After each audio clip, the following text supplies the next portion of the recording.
I'm going to show you how you can find your way around the fretboard using the pentatonic scales. And I'm going to show you the 5 patterns, but with each one of those 5 patterns, they each have unique licks that are associated with them.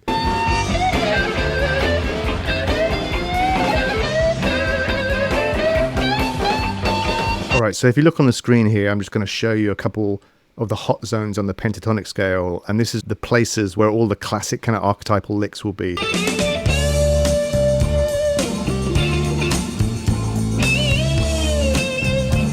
So let me just start by kind of going through the 5 patterns. Just, you know, you'll see them on the screen here, but here's pattern 1. We're going to be in the key of G minor, which is the same as B flat, by the way. So here's pattern 1. Here's pattern 2. And then pattern 3. And then pattern 4. And then pattern 5. Now the cool thing is, it's really good to get to know those 5 patterns, right? But I'm going to give you some tricks to really make it easy for you. But what's interesting is with each one of those 5 patterns, they each kind of have a unique place on the fretboard. So I mean, obviously with pattern 1, the classic licks would be just all the classic pattern 1 licks, right? So many cool stuff there. And then pattern 2 is often associated with kind of like the Albert King style, where you go into this kind of upper part of the scale.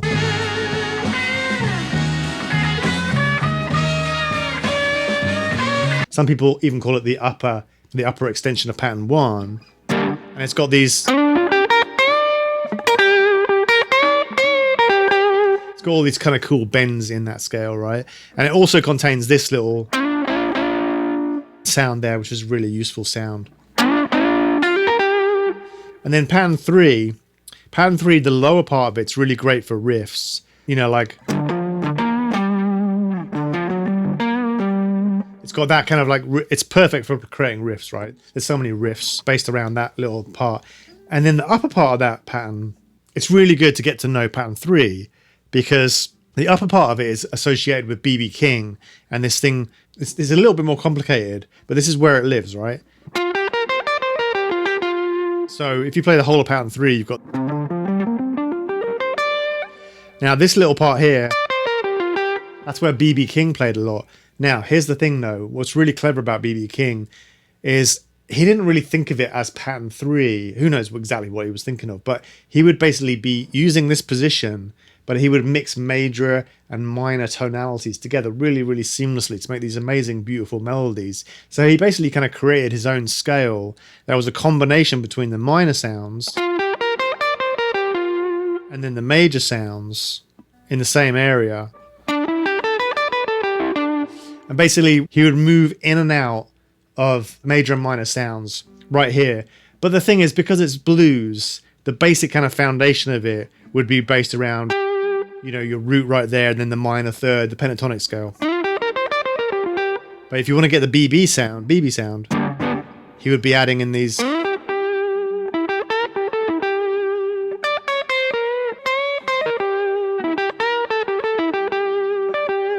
Anyway, so it's a lot of fun to play in that place.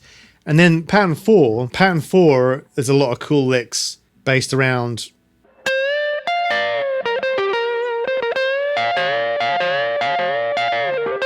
southern rock style licks, and just this area here where you can do these kind of cool bends. Jimmy Page style licks. And then pattern 5, this one is probably not used as much, but I love this pattern. Now I associate this pattern with slide players. Even though slide players are usually in open tunings, you can kind of imitate the sound of a slide player, because basically the upper side of the scale is like one flat line like this, right? Which is a lot like how you play slide, you know. And what you can do there is you can kind of create these kind of cool sounds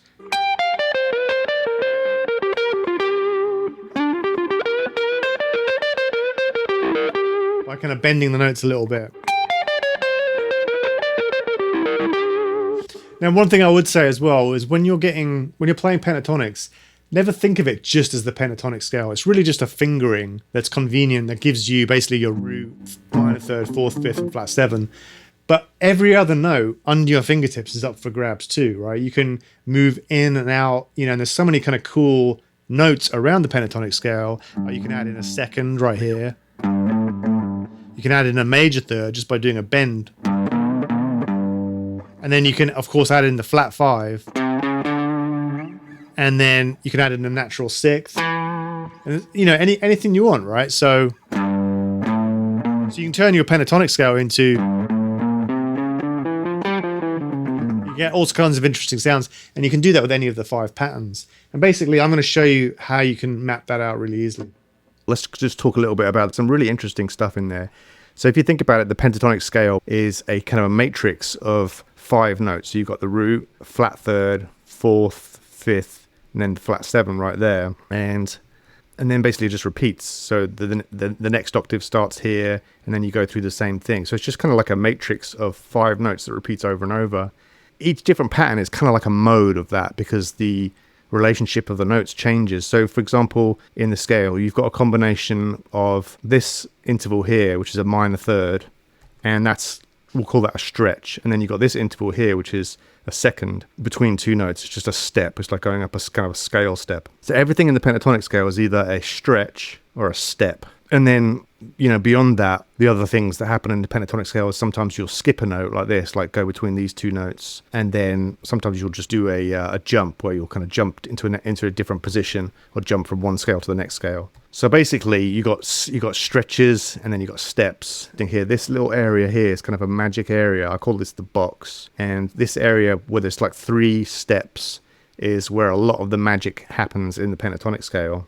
And then this area also is got a lot of cool stuff in it. So those are 2 kind of hotspots. So you can identify those 2 areas in all the different scales. So if you look at the intervals going on in this little box shape here, you got the steps from the 4th to the 5th right here. This is 4 to 5. So it's the major, it's the 4th degree of the scale to the 5th. And then you've got the flat 7 to the root. And then you've got the minor third or the flat third to the 4th. So that's kind of what's going on intervallically on these scales. So, and it's the same thing in each of the 5 patterns. So you can identify this little box shape in each of the patterns. So I'll show you where that is.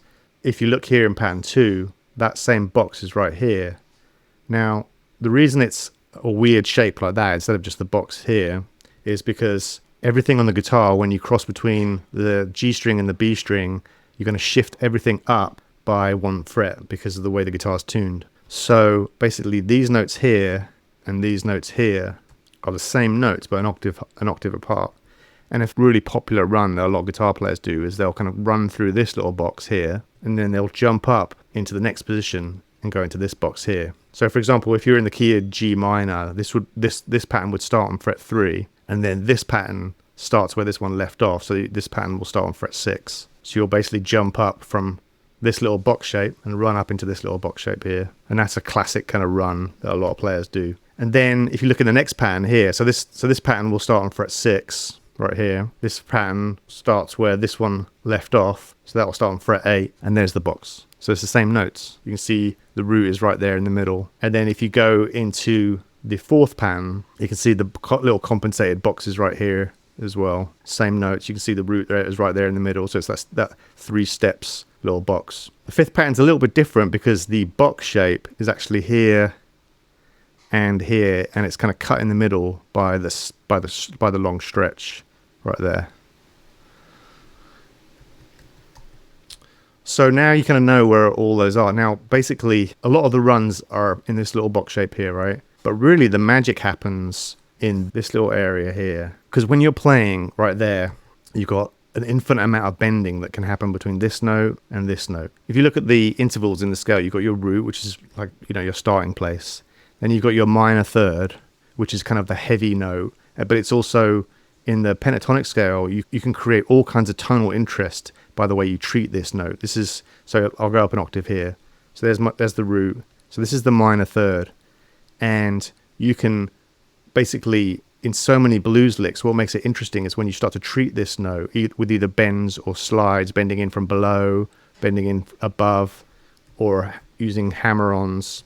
and all that kind of stuff, using hammer-ons to the next note. So basically taking that minor third, and there's an infinite amount of colorful, soulful things that you can do just by bending that note between the minor third and the major third, which is right here, and then actually bending all the way up to the fourth as well, which is this note here. So there's all these kind of micro bends you can do right there. And then the same thing applies to this note here, because this is the fourth, which is a really stable sounding note.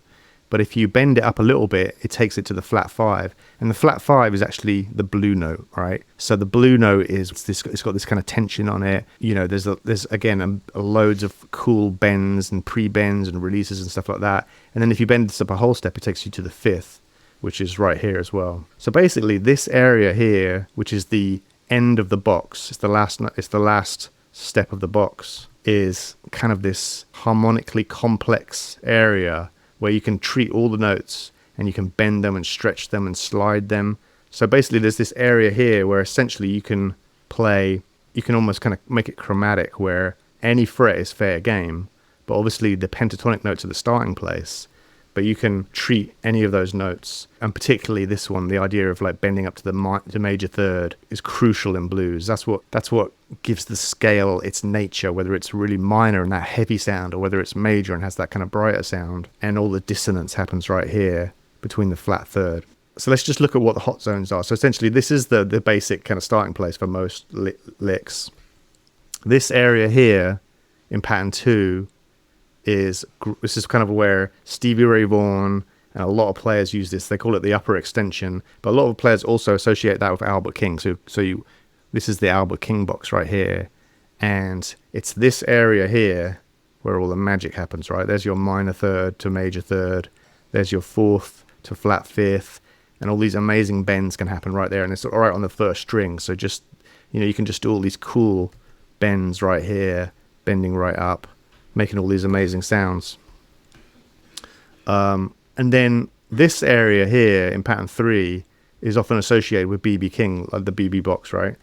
And one of the interesting things is with B.B. King is and the thing is, when you hear someone like B.B. King playing, he's not probably thinking, oh, I'm in pattern 3 here. I mean, it's so ingrained with someone like that he's literally playing licks specific to specific chords and songs, and it's really a language where each lick means something different, you know. But looking at the scales like this just kind of gives us a roadmap and helps to kind of understand how things kind of piece together. So it's kind of like a bird's eye view of the neck of the guitar. But what B.B. King actually does, theoretically speaking, is he'll take this pattern here and he'll superimpose it over this pattern and play those two patterns on top of each other, which creates this kind of major minor scale, which, you know, is essentially the BB box. And what happens when you do that is, so this note will become here, and then you'll add in this note here, this note here. So you're adding in these major notes, and when you do that, it becomes a really colorful, really interesting sounding area to play. And then if you go into pattern 4, this little zone here is kind of like a secondary box that a lot of players use. And, you know, think Jimmy Page. You know, it's kind of like running up the neck, and this is a really great place to play a lot of licks as well, where this little box is.